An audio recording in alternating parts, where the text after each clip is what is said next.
मित्रों, मेरा नाम जतिन दिवेचा है और मैं महाराष्ट्र का रहने वाला हूँ।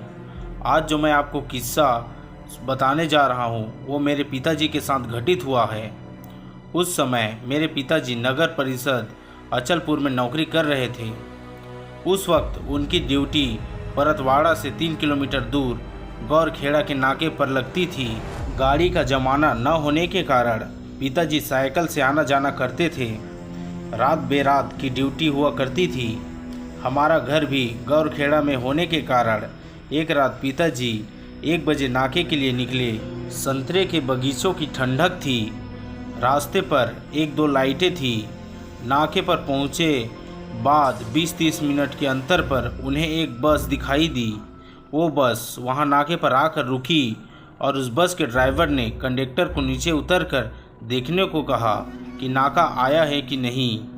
मेरे पिताजी को यह देखकर सुकून मिला कि चलो कोई तो बस आई। मेरे पिताजी ने देखा कि नाके से कोई आदमी बाहर नहीं आया तो वो खुद ही अंदर चले गए। नाके के अंदर उन्होंने देखा कि अंदर एक आदमी बड़ी गहरी नींद में सो रहा था। मेरे पिताजी ने उसको उठाया और बोला, अरे बाहर गाड़ी आई है और तुम अंदर आराम से सो रहे हो। वो आदमी एक बार तो चौंक कर बोला कि मैंने तो कोई आवाज़ नहीं सुनाई दी। फिर भी वो मेरे पिताजी के कहने पर बाहर आया तो बाहर कोई बस नहीं थी।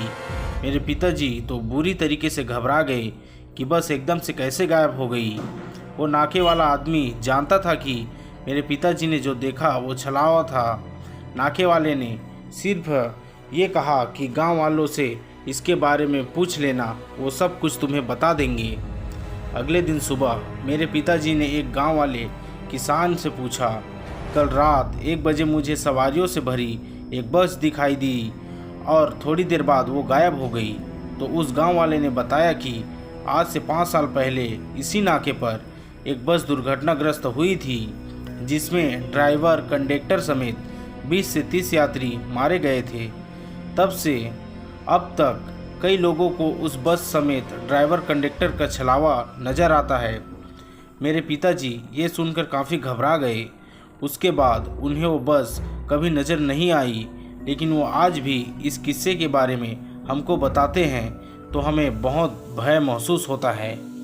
दोस्तों, इस कहानी का अगला पार्ट देखने के लिए हमारे चैनल को लाइक, सब्सक्राइब और शेयर करें। जल्द ही हमारे YouTube चैनल पर इसकी दूसरी भाग अपलोड की जाएगी। धन्यवाद। मिलते हैं नेक्स्ट पार्ट में।